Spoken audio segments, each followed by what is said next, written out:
पत्नी के बॉक्स का राज। पति पत्नी की एक अनोखी कहानी।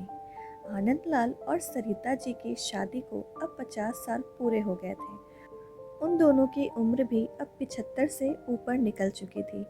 दोनों ने अपनी पूरी जिंदगी एक दूसरे के साथ काफ़ी हंसी खुशी से बिताई थी।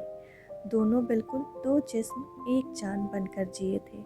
सुख दुख के साथ साथ उन्होंने अपने अपने पर्सनल रहस्य भी एक दूसरे के साथ शेयर किए थे।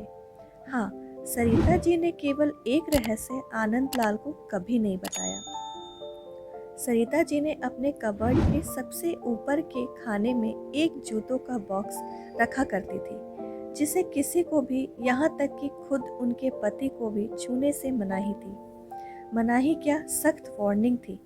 सरिता जी ने पति से कह रखा था कि समय आने पर वो उस बॉक्स का राज उन्हें ज़रूर बताएंगी। आनंदलाल को भी इस बात से कोई परहेज नहीं था। हंसते खेलते कई दशक बीत गए, उम्र ढल गई, शरीर कमज़ोर हो गए और कई बीमारियां हावी हो गई। सरिता जी बीमारियों से जूझते जूझते हार मानने लगी। तब अपना आखिरी समय करीब है ये जानकर उन्होंने आनंदलाल को अपने पास बुलाया और अपने जीवन का वो एकमात्र राज जो उनके कबर्ड में बंद था उसको उससे परिचित करवाया। सरिता जी ने अपने पति को उस बॉक्स को लाने के लिए कहा। आनंदलाल उस बॉक्स को लेकर आए और उसे ओपन किया तो वो देखकर हैरान हो गए कि उस बॉक्स में दो खरोची हुई छोटी डॉल्स और ढेर सारे नोट थे। आनंदलाल ने सरिता से उन डॉल्स के बारे में पूछा। सरिता जी ने कहा, जब मेरी शादी होने वाली थी तब मेरी दीदी ने मुझे समझाया था कि अगर अपनी शादी को लंबे समय तक चलाना चाहती हो तो एक दूसरे से जितनी हो सके आर्गुमेंट्स और शिकायतें कम हो उसका ध्यान रखना।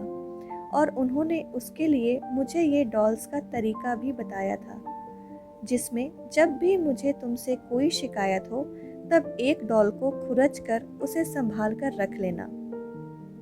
सरिता जी की बात सुनकर आनंदलाल की आंखें भीग गई, क्योंकि पिछले 50 सालों में सरिता जी को उनसे सिर्फ 2 बार शिकायतें हुई। ये विचार ही उनके लिए काफ़ी सुखद था। बाद में उन्होंने उन ढेर सारी 100 की नोटों के बारे में पूछा, जो गिनती करने पर 1 लाख से भी ज़्यादा की थी। सरिता जी ने कहा कि ये नोट मैंने तब इस बॉक्स में डाली जब जब मैंने आपके साथ कोई खुशी या संतोष के पल बिताए। आनंदलाल जी अपनी पत्नी को गले से लगाकर रो पड़े और बोले, मेरे किसी जन्म के पुण्य ही होंगे जिससे मुझे तुम पत्नी के रूप में मिली। दोस्तों, छोटी सी इस पति पत्नी की प्रेम कहानी में जो पत्नी ने तरीका अपनाया था, अगर हर पति पत्नी अपने जीवन में वही तरीका अपना ले तो हजारों रिश्ते जो छोटी छोटी बातों पर बिखर जाते हैं वो बिखरने से बच जाएंगे। इस स्टोरी के बारे में आपकी क्या राय है, हमें कमेंट में ज़रूर बताएं। कहानी अगर पसंद आई हो तो वीडियो को लाइक, शेयर और चैनल को सब्सक्राइब करना ना भूलें। वीडियो को पूरा देखने के लिए आपका बहुत बहुत धन्यवाद।